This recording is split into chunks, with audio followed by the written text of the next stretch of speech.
네, 이번 시간에는 남창 가곡을 중심으로 용인대학의 이호규 선생님을 모시고 말씀 나눠보도록 하겠습니다. 예.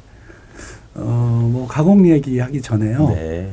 선생님 이력이 좀 특이하세요. 네. 제가 알기로 굉장히 유명한 검은고 주자이시고 또 국립국어원에서 검은고로 수석 주자까지 하셨는데 가곡까지 같이 하신다니까 요즘처럼 이제 따로따로 하는 시대에는 옛날에는 어떻게 교육이 이루어지길래 그렇게 둘 다 하시게 됐는지 그게 좀 궁금하네요, 선생님. 예. 제가 그 학업을 할 중고등학교, 대학교 시절에 기학이면 기학만 한 것이 아니고 또 네. 성악이면 성악만 한 것이 아니라 저는 이제 검은고 전공이었지만 검은고를 배우기 이전에 성악, 가곡, 가사, 시조, 판소리, 민요 등등 이걸 다 골고루 배웠습니다. 그 중에서 저는 그 민요나 뭐 판소리도 배웠지만 그 중에서 이제 가곡을 주로 많이 또 불렀습니다. 그 검은고 반주에서 가곡 반주가 좀 다른 연주보다 상당히 좀 수준이 좀 높은 편인가요? 어떤 다른 성악곡 중에서 시조라든가 가사 또는 판소리, 민요에서는 그렇게 그 정형화된 그 기악 반주가 없이도 혼자서도 부를 수 있고 그런 거에 비해서 가곡은 꼭 그 사죽이라고 해서 검은고 가야금 또는 대금, 피리, 해금, 장구까지 모든 악기가 골고루 반주를 해야지만 그때 비로소 노래를 할 수 있습니다. 가곡을 훨씬 더 아름답게 만드는 요소들이군요. 그러니까 가곡은 노래만 가지고 혼자 부르는 것이 아니라 꼭 반주를 곁들여서 부르는 겁니다. 특별히 또 그 검은고를 하시고 가곡을 같이 하셔서 저희 예전에 뭐 18세기부터 나오는 뭐 김홍도 그림이라든지 김득신의 풍속화라든지 이런 것들을 보면 검은고 하나의 가곡을 검은고 지금처럼 뭐 그런 여러 가지 악기를 대금이라든가 이런 걸 다 갖춰 놓지 않고도 검은고 하나만 가지고도 이렇게 그 노래를 부르는 장면이 있어서 검은고가 그 가곡 반주에서는 가장 중심이 아닐까 그런 생각도 하게 되거든요. 그 전에 그러면은 선생님 배우실 때는 그 기악을 하든 성악을 하든 그렇게 노래를 한국의 여러 가지 전통 음악이면은 다 하는 게 어떤 하나의 기본 과정이었던 건가요? 네, 기본적으로 했습니다. 지금은 이제 국악과에서 그렇게 많이들 안 하죠. 자기 전공이면 전공만 딱 하고 있습니다. 그러면 그 악기 반주를 하시는 데 있어서 노래를 배우심으로써 악기 반주가 어떤 악기 반주라는데 훨씬 이런 점이 굉장히 그 필요한 부분이더라고 하는 부분이 있으세요? 저희 그 경험에 비추어서 이제 가곡을 창자가 노래할 때 제가 이제 검은고를 반주를 하고 있으면은 제가 노래를 이제 다 알기 때문에 그만큼 자신 있게 요소에 필요한 음악의 어떤 것들을 강약이라든가 그다음에 이렇게 선율의 그 부드러움이라든가 또 어디는 강하게 나가야 될 때는 강하게 나가고 약하게 나갈 때는 약하게 나가고 이렇게 그런 것들을 자신감 있게 연주를 할 수 있습니다. 그러네요. 그러니까 가곡이라고 하는 게 이제 노래만 나오는 것도 아니고 반주만 나오는 것도 아니기 때문에 그 두 가지가 잘 어우러지려면 같이 가야 되고 또 그 말씀을 하시니까 예전에 일고수 이명창 뭐 그런 말이 있잖아요. 그러니까 고수가 사실은 소리끼를 제대로 알아야 그 소리가 잘 드러날 수 있도록 이렇게 북을 쳐주는데 아마 검은고도 소리끼를 제대로 알아야 아마 연주를 제가 생각할 때 반주를 잘한다는 건 노래를 가장 돋보이게 하는 반주가 가장 잘하는 것 같은데 그러려면 노래를 알아야 될 것 같아요. 그래서 제 경험으로는 검은고를 무조건 이렇게 강하게만 연주하는 것도 아니고 그렇다고 계속 약하게만 연주하는 게 아니라 필요할 때는 강하게 포인트를 줘서 몇 군데를 강하게 합니다. 그리고 또 노래가 제 구실을 딱 해서 노래를 할 때 검은고는 밑에서 받쳐주고 그럽니다. 그래서 요소에 따라서 필요할 때 검은고가 강해지기도 하고 약해지기도 하는. 그러면 이제 노래를 말하자면 더 받쳐주는 네, 그런 역할을 합니다. 노래가 돋보이게 하는. 네, 네. 아 그렇군요. 네. 그러면 사실 지금 가곡 반주하시는 분들도 가곡은 기본적으로 배워야 되겠네요. 제대로 연주를 하려면. 예. 네, 그러면 이제 본격적으로 가곡창에 대해서 말씀을 나눠볼 텐데요. 우리가 시조창은 그 서울에서 부르는 경자가 있고 지방에서 부르는 향자가 있고 그게 아마 지역 민요가 있는 것처럼 아마 지역마다 어떤 특성을 반영한 그런 게 있을 텐데 대신에 여자가 부르는 방식, 남자가 부르는 방식 이건 따로 없잖아요, 선생님. 여창, 남창이라는 게 따로 없는데 가곡창은 여창, 남창이 있단 말이죠, 선생님. 네, 그래. 선생님 생각하실 때 여창, 남창의 차이가 어떤 거라고 생각하세요? 선율이건 아니면 창법이건 이런 측면에서 볼 때. 그 선율 면에서는 남창이나 여창이나 대동소이한 것 같습니다. 그런데 이 창법에 있어서는 남창이 아무래도 이렇게 우람하고 활기차고 그런 거 위주의 그 음악을 한다면은 여창은 마치 담 밖으로 소리가 새 나가지 않을 정도. 네네네. 그래서 이제 그 일정 이상은 전부 다 가성을 쓰거든요. 네네네. 속소리라고 속소리. 그러니까 속소리를 쓰니까 소리가 클래야 클 수가 없잖아요. 네네네. 그래서 남창에 비해서는 여창은 이렇게 좀 그 방중악 안방에서 이렇게 하는 음악이라고 곱게 부르는 방식이라 이거죠. 사실 여창이라고 하는 게 이제 새로 이렇게 그 문헌에 나타나는 건 19세기 이제 중반부터 나타나기 시작하고 근데 저희가 알다시피 황진이나 뭐 그런 기녀들 그런 분들 뭐 16세기에도 이제 여성들도 노래를 불렀는데 그 전에는 아마 남창 여창 구분이 안 됐었나 봐요.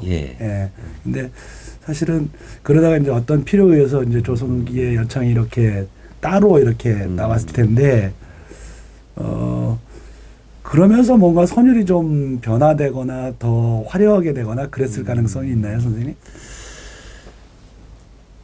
그 가곡이 원래 이제 만대엽, 중대엽, 상대엽으로 돼 있지 않습니까? 근데 만대엽이나 중대엽은 이미 지금 현행 사용하지 않고 그렇죠. 삭대엽에서 삭대엽 1, 2, 3 요것이 확대돼 갖고 남창 26곡, 여창 15곡으로 이렇게 발전된 거예요.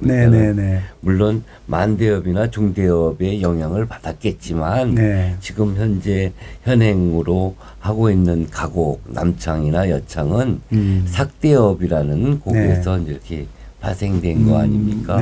그랬을 때 남창에 비해서 여창은 높은 소리는 안 냅니다. 그러니까 지르는 소리를 안 내는 지르는 소리를 많이 안 내죠.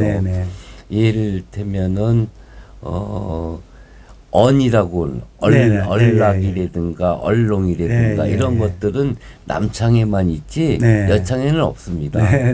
그 이어서 사실은 그 좀 듣고 싶은 이야기가 있는데 아까 말씀하셨다시피 남창은 이제 26곡이고 여창은 이제 15곡으로 돼 있는데 그럼 11곡의 차이가 나잖아요, 선생님. 그 11곡이라고 하는 게 어떤 게 있나요? 예를 들면 제가 알기로 얼른 생각나는 거는 초삭대엽이나 삼삭대엽이나 뭐 소용이 뭐 이런 것들이 생각이 나는데 그러니까 특징적으로 이런 것들이 보통은 여창으로는 안 부르고 남창으로만 부른다.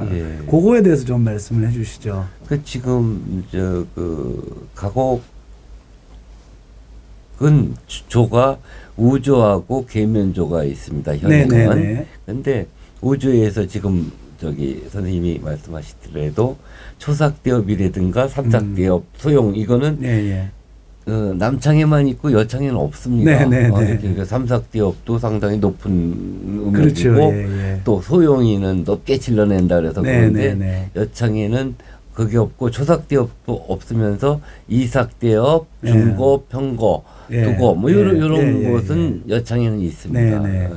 그러면 뭐 얼락이나 얼편이나 뭐 얼롱이나 그게 이제 우조 계면조 다 합치면은 대략 네. 11편 정도가 되겠네요. 예. 그러면은 그 초삭대역 같은 경우에는 네. 사실은 중간음 중녀로 시작하는 노래이기 때문에 네. 글이 높지 않은데 여창에는 또 초삭대역이 없단 말이죠. 어찌된 이유인지는 몰라도 가곡이 뭐 삭대업에서 네. 어떤 학자는 뭐 첫 곡이 초삭대업이다. 네네. 또는 어떤 학자는 이삭대업이다 이렇게 네네. 보거든요. 네네. 그랬을 때 남창에는 초삭대업이 있습니다. 네네. 그런데 비해서 여창은 없어요. 네. 그러면서도 이삭대업을 두고 여창에서는 그걸 첫치라고 부릅니다. 네네네. 그러니까 초삭대업이 여창에 없으니까 이제 네. 그 여창으로 부를 경우에 여창으로 네. 부를 경우는 첫치 불러라 그러면 그게 바로 이삭대업을 부르는 것입니다. 네.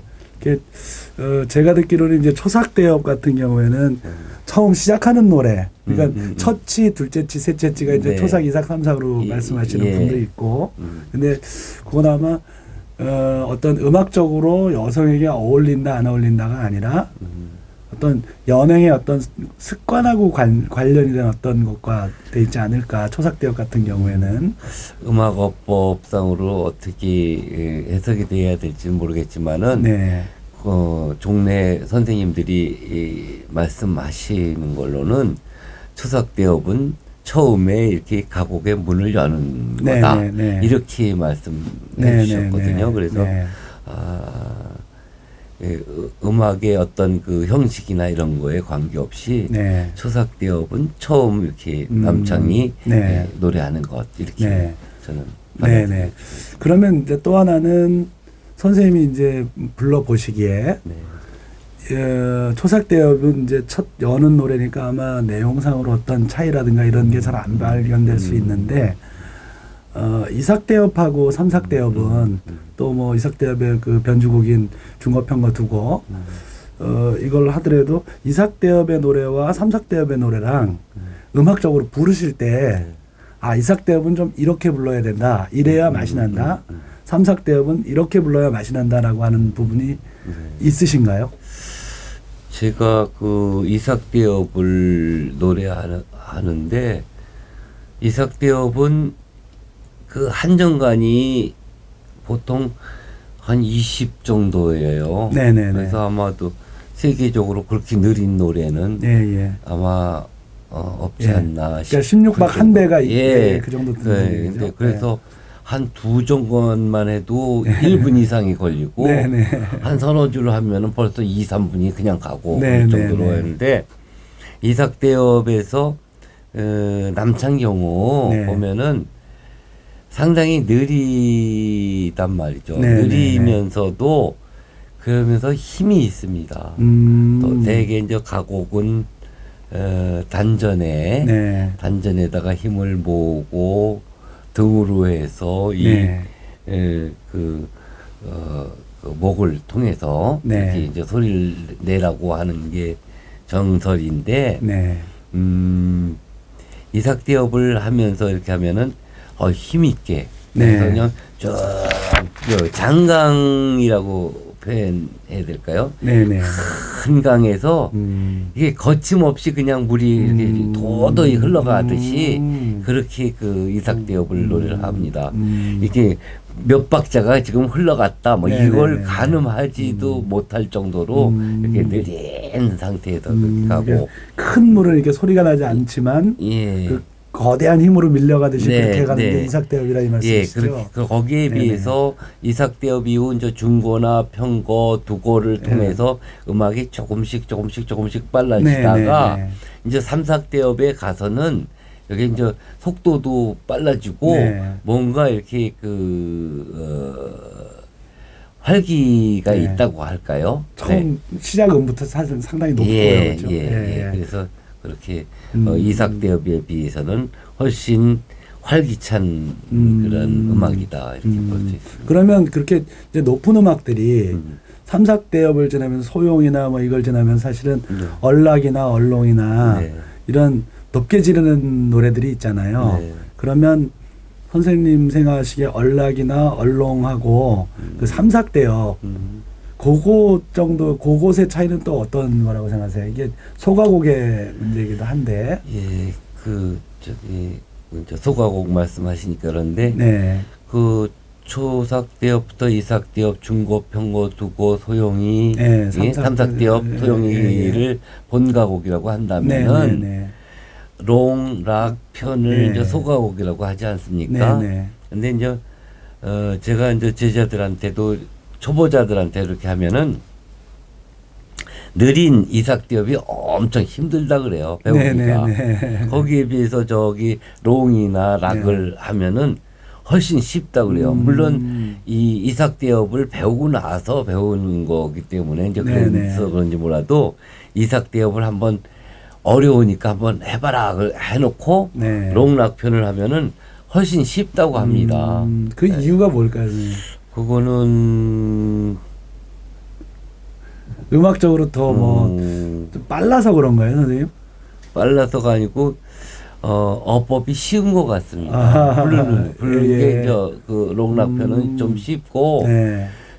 이삭대엽에서는 느리되 거기서 표현은 거기서 또 느린 상태에서 또 표현을 잘 해야 되니까 숨도 길고 해서 그게 어려운 것 같습니다. 네. 그 본가곡에 이제 제가 여쭤보려고 했던 부분이 이제 그런 부분인데 삼삭대엽이라고 하는 본가곡 속에 들어가는 노래에 어떤 공통성이 있을 것 같아요. 그러니까 이삭대엽 노래가 그렇게 그 거대한 뭐 아주 잔잔하지만 강한 힘으로 밀고 나가는 어떤 그런 큰 강이라든가 바다와 같은 느낌을 갖는다면 삼삭대엽도 그 분위기의 연장선 속에서 좀 더 꿋꿋하다고 할 수 있나요? 아니면 좀 더 활발하다고 해야 되나? 그런 느낌이 있다 그러면 얼롱이나 얼락 같은 경우에는 같은 이렇게 높은 음이지만 훨씬 더 뭐라 그래야 되나요? 출렁거린다 그래야 되나요? 거들먹거린다 그래야 되나요? 그런 분위기 차이가 글쎄, 부르실 때 제가 볼 때는 이 건축으로 했을 때 이삭대엽은 기초를 다지고 거기다가 이 골격을 세우는 그런 거라면은 롱락 편에 가서는 이 기초가 세워지고 골격이 세워진 상태에서 이렇게 칠을 하고 뭐 이렇게 뭐 어디를 하나를 갖다가 이렇게 좀 잘라서 이렇게 이렇게 방을 하나 만들거나 뭐 이런 과정. 우리 흔히 인테리어, 익스테리어 그런 게 그러니까 이삭대엽에 비해서 롱락 편은 그렇게 좀. 그러면 노랫말의 차이가 있나요, 선생님? 이삭대엽하고 삼삭대엽하고 뭐. 그런 농락편에 본가곡은 초삭부터 삼삭까지는 대개 이제 정형시를 사용하는 걸로 돼 있는데 롱락편 가서는 좀 사설이 길어집니다. 그래서 이게 정형시에서 해서 장형시조라고 해야 되겠죠. 그런 것들을 롱락편 가서는 하고 이 그 본가곡인 그 삼사까지는 정형 그 시조를 사용을 합니다. 그 사실은 음악이 이렇게 그 선율이 이렇게 율동적이고 그러느냐 아니면 이삭대엽처럼 잔잔하게 가면서도 그런 미세한 어떤 표현 속에서 이렇게 크게 굵게 흘러간다는 느낌이 들잖아요, 선생님. 그럴 때 그런 선율의 어떤 특징에 따라서 노랫말의 분위기가 조금 부르시는 입장에서 보면은 좀 다르다고 느끼시나요? 예를 들면 도와, 이와 뭐 이런 거는 삼삭대엽이잖아요. 그것과 강호의 기약을 두고 이삭대엽인데 그 둘 사이에 제가 느끼기에는 노랫말의 분위기가 완전 다르거든요.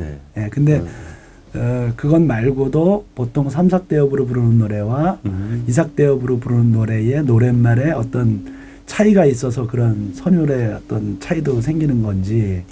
노랫말은 그런 별 차이 없는 것 같습니다. 부르신 입장에서 보면. 이제 소가곡하고 본가곡이 음악적으로 그렇게 좀 차이가 있는데, 그러면 그거 이외에 사실 노랫말과 선율의 관계를 우리는 늘 생각을 하거든요. 그때 소가곡하고 본가곡하고 좀 어떤 차이가 있다고 생각하세요? 저는 그 본가곡에서는 그 가사 위주의 어떤 그거보다는 네. 음악적인 것이 더 우선한다고 생각합니다. 음악적 표현이. 예, 음악적 표현을 더 우선시하는 데 비해서 네네. 롱락 편 가서는 물론 음악이 출렁거리기도 하고 뭐 흥청거리기도 하는 그런 그 음악 어법이 있지만은 또 이 가사 자체가 장형시조도 하고 이런 걸로 해서 음악 어법보다는 어떤 가사를 더 중시하는 그런 쪽으로 롱락 편이 더 발달하지 않았나 이렇게 봅니다. 노랫말을 얼마나 재밌게 만드느냐, 노랫말을 어떻게 전달하느냐 여기도 있는 것이고 본가곡은 아주 느린 음악 속에서 세밀한 어떤 음악적인 표현을 훨씬 더 그러니까 감상자 자체도 음악적인 걸 훨씬 더 감상하는 욕구가 있느냐 아니면 사설 자체의 재미를 느끼기 위해서 하느냐. 본가곡에서는 가사의 어떤 그거보다는 음악적인 것을 더 우선한 것 같고 롱락 편은 음악적으로도 물론 그렇지만은 음악적인 것보다는 가사에 더 추징하는 것 같은 그런 감을 받습니다. 우리가 뭐 꼭 맞는 어떤 비유는 아니겠지만 판소리에서도 중머리나 진양 쪽으로 이렇게 길게 나가는 부분들은 음악적인 어떤 그런 창자의 어떤 창법이라는 게 더 중요하지만 재단 부분은 사실은 얼마나 재밌어야 되느냐. 그런 자진몰이라든가 휴머리라든가 이렇게 해서 그걸 잘 그 가사 전달을 잘 하느냐. 또 익살스럽게 할 수도 있고 빠르니까. 그런 것 같습니다. 또 그런 측면에서 또 분류해 볼 수 있겠군요. 이번에는 가곡 5장 구조에 대해서 좀 여쭤볼 텐데요. 초장은 이제 시조와 달리 이제 시조는 이제 사음보 한 행씩을 이제 초장, 중장, 종장 이렇게 하지만 가곡은 그 시조 초장의 반을 똑 잘라서 초장 2장이 되고 중장이 3장이 되고 종장의 첫 구가 이제 4장이 되고 나머지가 5장이 되잖아요. 그런데 이걸 박자로 세봐도 점점 빨라지는 것 같아요, 선생님. 초장 같은 경우에는 전체 이제 32박자가 되고 2장 같은 경우에는 27박자가 되고 3장은 41박자더라고요. 근데 그게 이제 내음 보니까 사실은 한 20박자 정도로 확 줄어든 거죠. 그죠? 그 다음에 4장은 다시 세 글자임에도 불구하고 27박이 되고요. 그 다음에 나머지 이제 그게 이제 5장이 이제 45박자인가 6박자 이제 그렇게 이제 가게 되는데 그렇게 보면 가곡이라고 하는 것은 초장에서부터 3장까지 점점 빨라지다가 중여음 이후에 확 느려져서 다시 처음의 속도 비슷하게 이렇게 돌아오는 구조로 돼 있단 말이죠, 선생님. 처음. 그러니까 초장의 그 어떤 그런 속도를 이렇게 돌아와서 이렇게 마무리되는 구조로 돼 있는데 그 부르실 때 이제 저희 이제 일반인의 입장에서 보면 이삭대엽 같은 노래는 너무 느리기 때문에 빨라진다는 느낌을 전혀 받질 않거든요.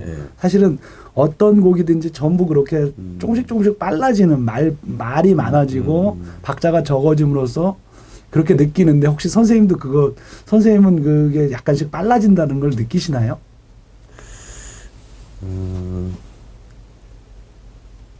저는 그러니까 점점 이렇게 빨라진다는 그런 거는 감이 이제 옵니다. 아, 그러세요. 그리고 이제 아까 4장 5장도 했는데 4장에서는 박자가 좀 더 빨라지는 것 같아요. 4장에서는 그러다 5장에서는 제자리를 또 차지해서 가는 것 같습니다. 그러니까 그러면 4장에서 이렇게 배우면 5장은 더 빨라져야 되는데 그게 아니라 4장에서 조금 빠른 듯하다가 5장 갈 때 무렵에서는 다시 제자리로 찾아서 이렇게 가는 것 같습니다. 그 4장에서 빨라진다는 말씀은 저희가 생각할 때는 세 글자이지만 27박을 하기 때문에 훨씬 더 느리게 느껴지는데 거기서 실제적으로 이렇게 흘러가는 박자의 점수로 보면 이렇게 장구장단이나 이런 걸로 보면 그 조금 더 압축되는 듯한 느낌이 든다 이 말씀이시죠? 그렇죠.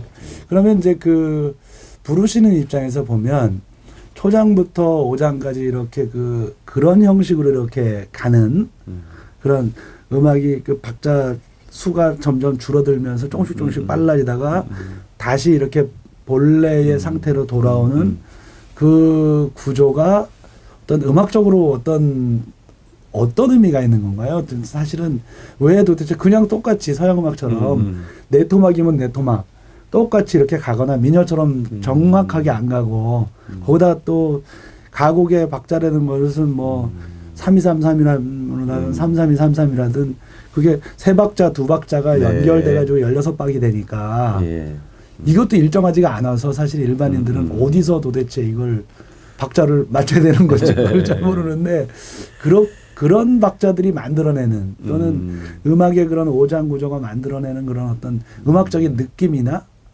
뭐 이런 거는 어떤 꼭 이론적인 게 아니라도 사장 경우가 이렇게 빠른 것은 박자는 27박으로 가지만 네. 글자 수가 세자면서도 예, 그 음을 지속적으로 뻗습니다. 계속. 네, 그렇죠. 높게 저기서 예. 그러니까 한 음을 갖다 쭉 이렇게 뭐 11박을 이렇게 뻗고 그러는데 거기서 이제 반주는 네. 거기서 이제 조금 이렇게 좀 촘촘하게 이렇게 내주는 것이죠. 네네네. 네. 근데 그 오장 형식이라고 하는 게 사실은 시적으로 보면 네. 시라고 하는 게 이제 처음에 시작을 했다가 전개시켰다가 클라이막스에 올라갔다가 마무리하는 형식으로 네, 이렇게 이제 네. 모든 시는 사실은 그렇게 돼 있는데 저는 그게 어떤 박자의 흐름하고 음악적으로 볼 때도 이게 처음에 천천히 이렇게 상승했다가 조금씩 이렇게 올라갔다가 이제 완전히 위에 올라가서 막 되다가 나중에 다시 처음의 상태로 싹 수렴이 되는 그래서 어떤 하나의 완성체를 갖게 되는 게 아닌가. 그래요. 이제 가곡의 어떤 것이 그 대염이라고 하는 전주가 있고, 네네. 그다음에 이제 초장, 2장, 3장을 하고 네네. 나서 가운데 이제 중요음이라고 해서 네네. 그죠? 그 간주 네네. 한 줄이 들어가 있잖아요. 네네. 그리고 나서 이제 4장, 5장으로 이제 마무리를 짓는데, 네. 처음에 이제 전주를 해갖고 이제 초장을 하고 나서 네네. 2장 연결할 때 이게 늘어지거나 그러지는 않습니다. 이 이제 3장으로 이렇게 하고 이제 중요음에 가서 대체적으로 음악이 좀 이렇게 빨라집니다.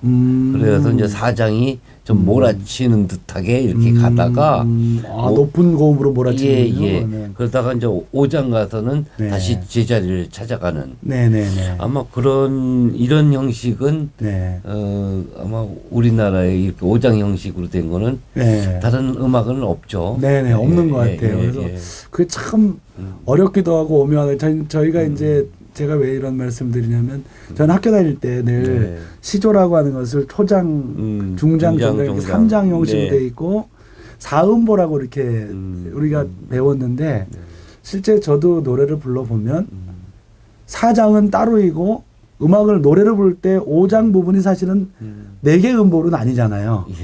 음보로 나뉘니까 그래서 사실은 시조창을 부를 때도 맨 끝에를 똑 잘라버리는 게 그런 것과 혹시 관련이 있지 않을까. 사실은 어떻게 보면 종장 부분은 상당히 많은 시들이 5음보로 돼 있거든요. 네. 시조의 5장 부분은. 그래서, 그러니까 종장 부분은. 그래서 그것과 사이가 5장 구조랑 뭔가 시조에서 끝 3자를 네. 그 생략하는 거는 그런 이유는 아닌 것 같아요. 네. 네, 이번에는 이제 가곡창과 시조창에 대해서 이제 시조창에 대해서 좀 여쭤볼 텐데요. 네.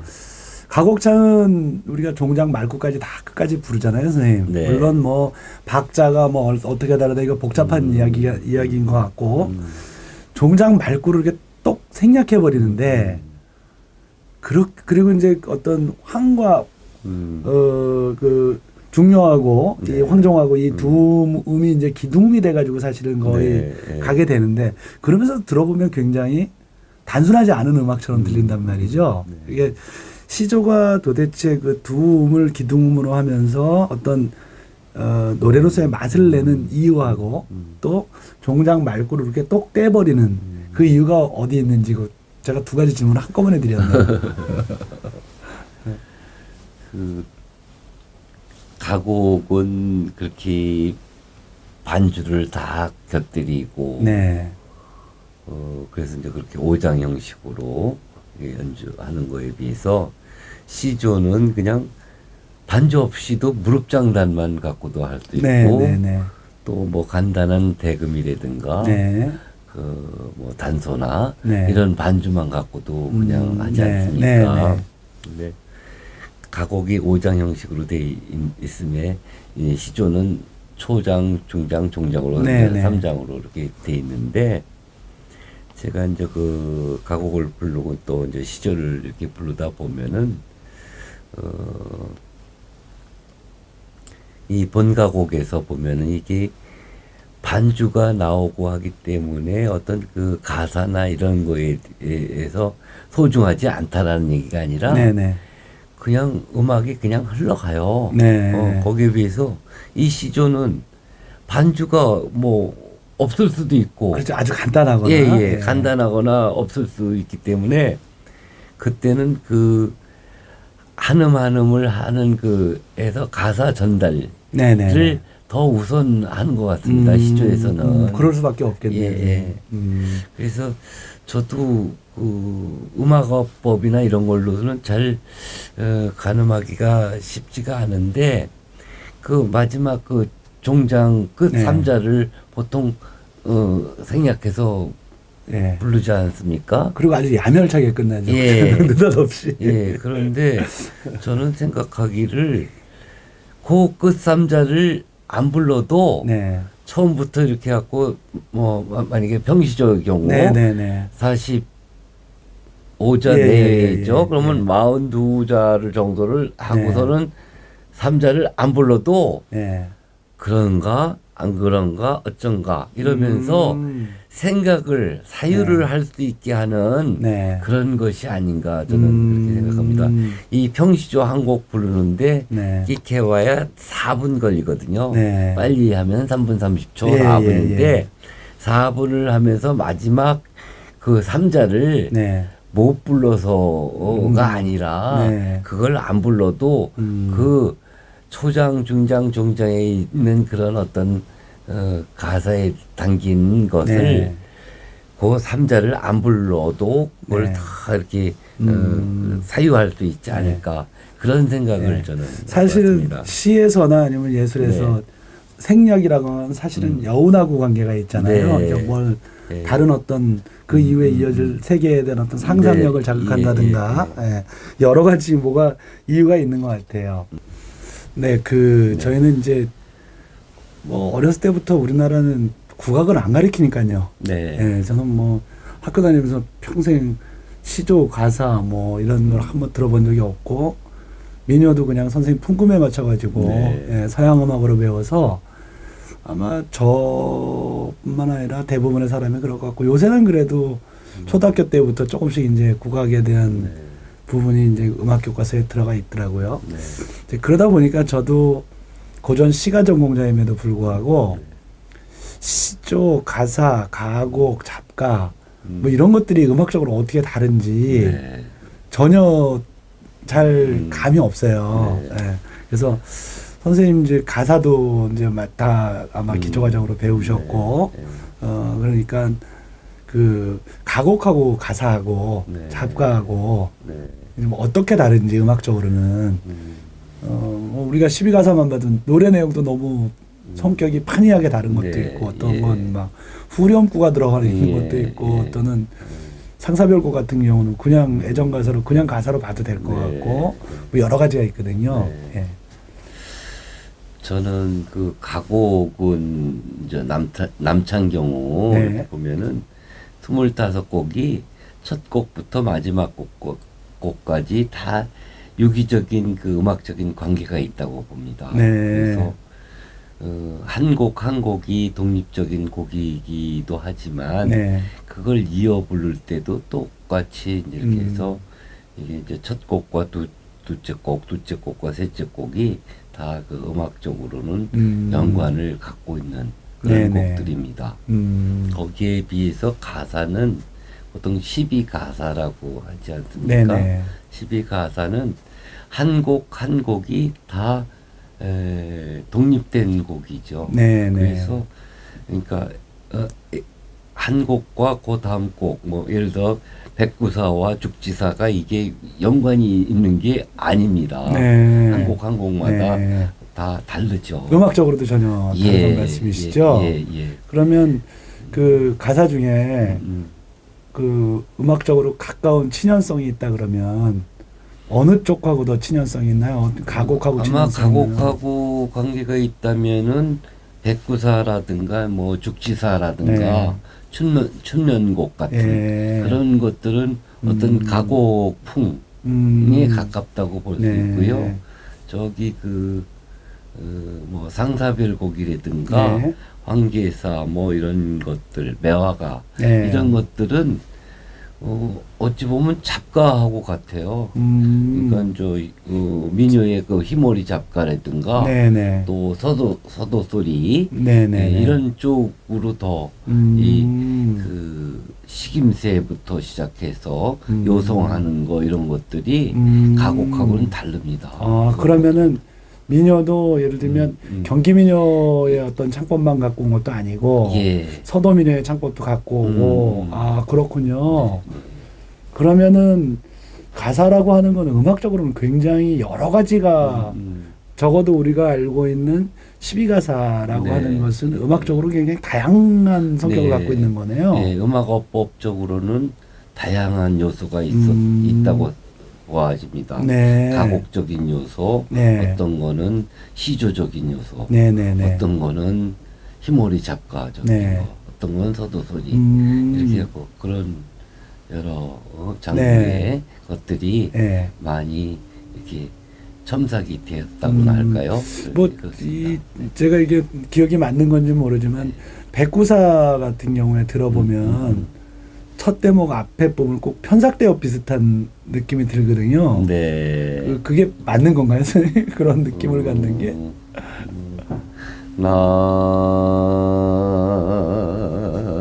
나지 마라.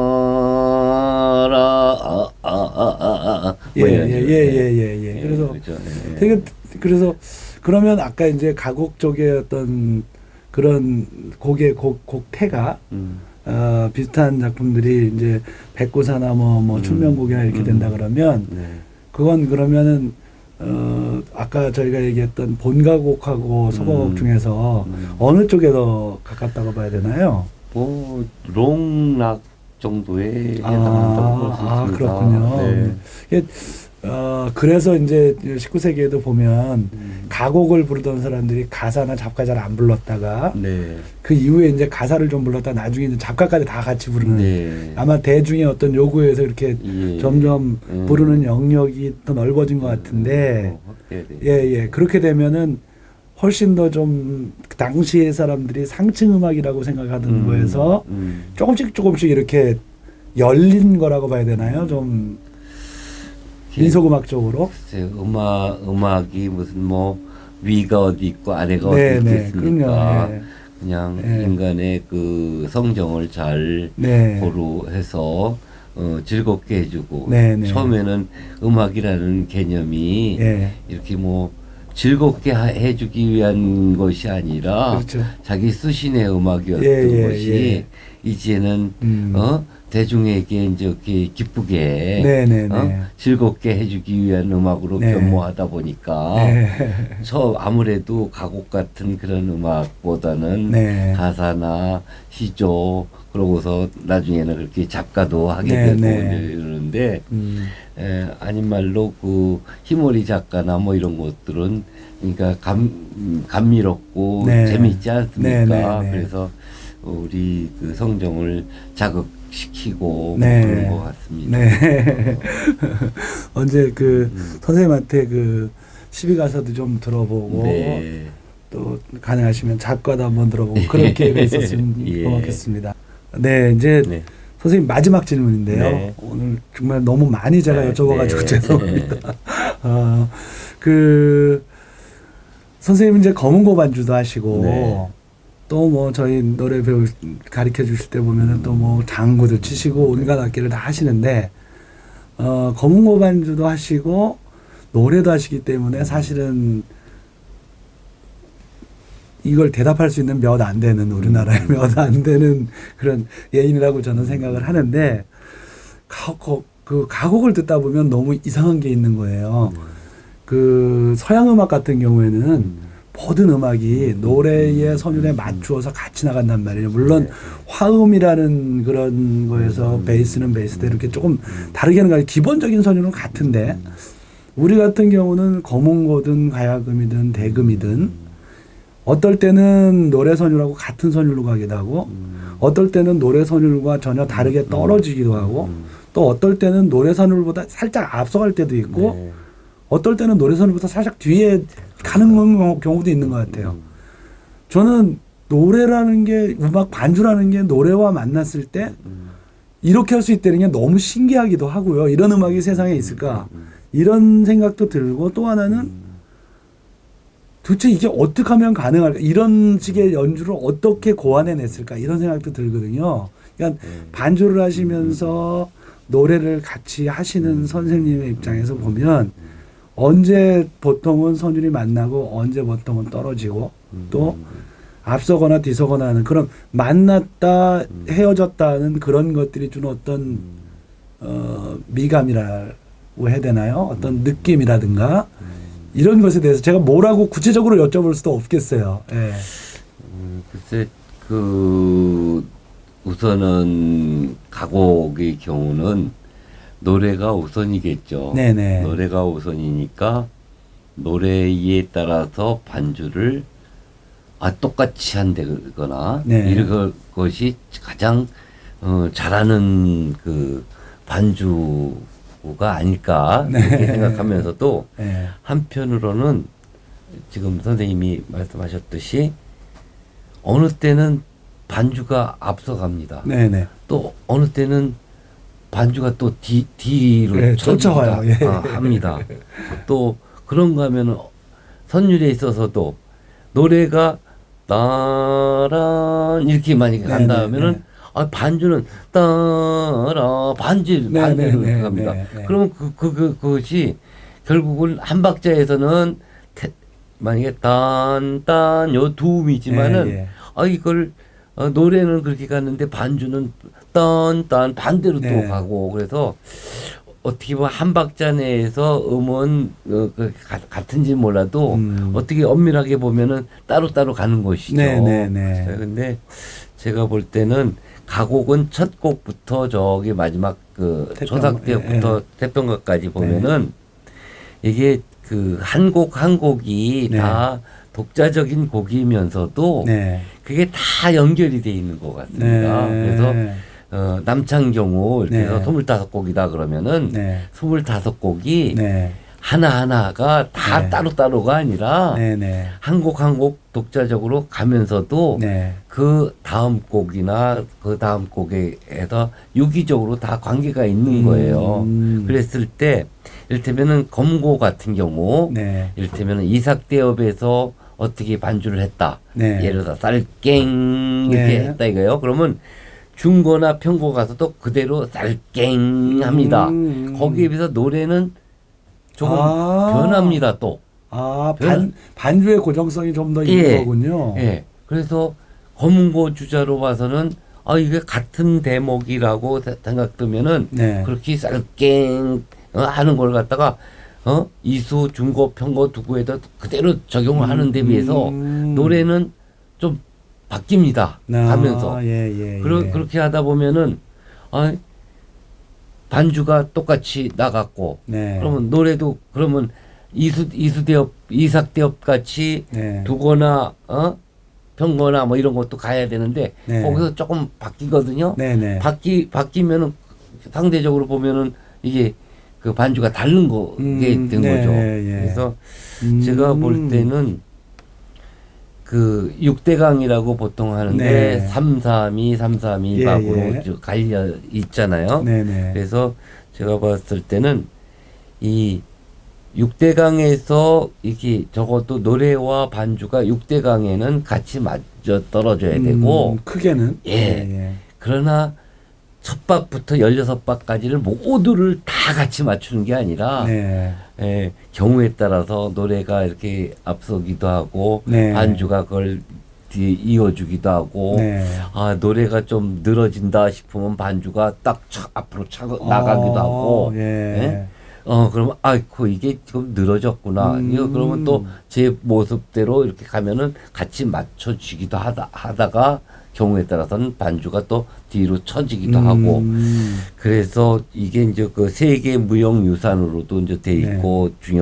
국가 중요 무형문화재로도 지정돼 있는 가곡인데 네. 모르겠습니다. 제가 그 가곡을 해서 그런지는 몰라도 이런 음악이 그냥 세상에 더 어디 있겠는가 예, 할 예. 정도로 예. 어찌 보면 상당히 그 공력과 음악성을 네. 요구하는 네, 그런 네. 음악이 아닌가 싶습니다. 그러니까 우리가 그냥 간단하게 피아노를 배웠던 산토끼 토끼 뭐 이걸 치던가 네. 같이 가면은 사실은 편한데 그렇기 때문에 더 반주도 어렵고 또 반주는 반주대로 가는데 노래를 부르기 때문에 그렇기 때문에 반주를 듣고 노래하는 것도 웬만한 공력이 아니면 상당히 어려운 것 같습니다. 네, 결국 선생님 말씀은 그 두 가지가 서로를 이렇게 도와주는 상호 보완적인 관계로 이렇게 네.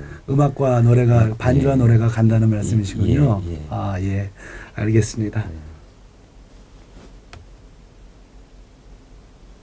예, 마지막 이제 하나 질문이 남아 있는데요. 그 가곡 우리가 편가라 그러잖아요, 선생님. 네. 한바탕을 짠다라고 할 때 보통 몇 곡을 가지고 한바탕을 짜나요, 선생님? 공연을 하실 때나 아니면 예전에 보통 길게 할 때는 예. 한 시간 반 정도 할 때는 예. 9곡, 어, 10곡 예, 이렇게 예. 하고 예. 짧게 한다면은 뭐 한 5, 6곡. 네. 또 더 짧게 해서 그냥 하면은 한 곡이나 2곡 네. 이 정도 이렇게 합니다. 예, 한 곡은 사실은 편가는 아니죠. 한 곡이. 네, 그래서 예. 요즘 같은 저기에서 예. 가곡 연주를 한다 그러면 예. 보통 한 곡만 하기도 하고 그렇죠. 예, 2곡만 예. 하기도 하고 시범적으로 불러주고. 네, 그렇게 하고 그리고도 가곡을 한다 노래를 한다 그럴 때는 네. 보통 남창 여창을 같이 했을 경우는 네. 2곡 또는 4곡 뭐 이렇게 짝을 맞춰서. 때는 뭐 6곡 이상 되면은 어쨌든 30분 이상씩 이제 연주가 가능한 거니까 그렇습니다. 그러면 선생님 한 네. 4곡 이상으로 남창만으로 공연을 네. 할 때 또는 남여창 뭐 같이 하더라도 그러면 그 경우에 초삭대업은 항상 부르나요? 남창 경우에는 꼭 부릅니다. 아, 남창 경우에는 꼭 부른다. 초삭대업. 그러니까 아까도 말씀드렸지만 여는 노래이기 때문에 그 초삭대업 자체가 가곡을 문을 연다라는 그런 개념을 가지고 그 일단 첫 곡으로 초삭대업을 부릅니다. 예전에 선생님께 들은 것 중에 하나는 예를 들면 좀 큰 규모의 그 예를 들면 9, 10곡 정도로 하는 편가일 경우에 예를 들면 원편 같은 게 들어가면 뭐 편삭대업을 뺀다든가 뭐 이렇게 그런 말씀을 언뜻 들은 것 같거든요. 그러니까 그 판을 짤 때 그러니까 그게 그렇게 어떤 게 들어갈 때는 어떤 걸 뺀다라고 하는 게 성격상 비슷해서 빼는 건가요? 아니면 보통은 9곡이나 10곡 정도로 할 때는 보통은 어떤 곡들로 채워지나요? 거기는 그 초삭대업은 아까 말씀드린 대로 한다 그랬고 이삭대업, 중고, 편고 두고 있으면은 그 중에서 한 곡 정도만 합니다. 이삭대업하고 4곡 중에서 이삭대업, 중고, 편고 두고 있으면 그 중에서 한 곡 정도 하고 삼삭대업이나 소용이 있어도 그 중에서 하나만 하고. 그것도 비슷하니까. 그리고는 이제 우주에서 그러다가 이제 반엽으로 넘어가고 대개 이제 그 반엽으로 넘어가서 계면조 초삭대업으로 가기도 하고 거기서는 뭐 한 10곡 정도를 노래할 때는 초삭, 이삭, 뭐 중고, 편고 다 생략하고 뭐 얼렁이라든가 이름도 띄기도 합니다. 꼭 그 계면조 초삭대업이나 이삭대업으로 가는 것이 아니라. 그럼 계면조는 본가곡을 자체가 빠지기도 하는 거예요? 빼기도 하고. 그냥 소가곡 쪽으로. 그러니까 일단 그 본가곡을 우조에서 이렇게 네네네. 했기 때문에 네. 초삭, 이삭, 예. 뭐 삼삭을 다 예, 예. 했잖아요. 예, 예, 예. 그러니까 반엽을 하고 나서는 계면조 가서는 그 본가곡은 빼고 그냥 롱으로 갔다가 락으로 갔다가 네. 편으로 갔다가 그리고 이제 마지막 태평가로 태평가, 예. 끝냅니다. 그러면 예, 예. 롱락 편을 한 곡씩은 보통은 넣나요? 네네. 아, 그러니까 구성 자체가 롱이 얼렁도 있고 우렁도 있고 얼렁 우렁 예, 예, 계롱, 예, 계롱 예, 있고 예. 있을 때 그 중에서 이제 하나 정도만 하면은 그 다음에 락으로 넘어갑니다. 락도 뭐 얼락 우락 뭐 이걸 예, 다 하는 게 예, 아니라 얼락을 했다면은 바로 이제 이 편락으로 간다든가 편으로 예, 예. 편으로 간다든가 이제 편락 같은 경우는 앞에가 그 우조고 뒤가 네. 이제 계면인데 예, 예, 예. 이제 얼락을 했으면은 편락으로 했다가 바로 이제 편수로 넘어가고 네, 그렇게 합니다. 그래서 아까 말씀하신 대로 만약에 언편을 하거나 그럴 네. 때는 편수를 하고 거기 이어서 뭐 언편을 한다든가. 예. 그런데 이제 아까 그 우편 같은 경우는 예.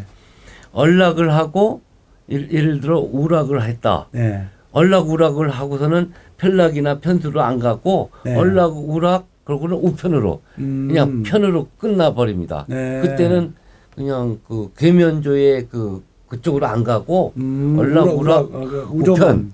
네, 그래서 우조만 해갖고 우편에서 그냥 끝나버립니다. 그러기도 합니다. 그리고 이제 태평가로 전체 네. 마무리를 하시는 예, 거고요. 예. 아하.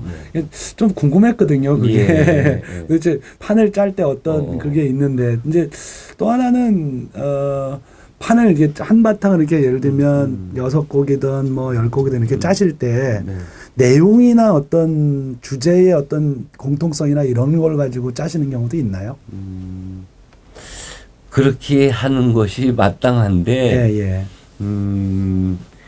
그러지는 못하고 있고요. 창자들의 배운 노래가 나가는 예, 예. 아. 그래서 우리 저기 선생님하고도 전에 말씀을 드렸지만 네. 한 사람의 어떤 그걸 일생을 일생을 해갖고 쭉 있으면 거기에 맞춰서 뭐 이렇게 한 예. 편을 짠다든가 예, 이렇게 예, 하는 예. 것이 예. 좋을 것 같습니다. 네. 그건 거기에 대한 건 더 연구를 해야 될 것 같습니다. 알겠습니다. 네, 선생님 오늘 너무 고생하셨습니다. 네. 감사합니다. 예. 마치겠습니다. 예. 예.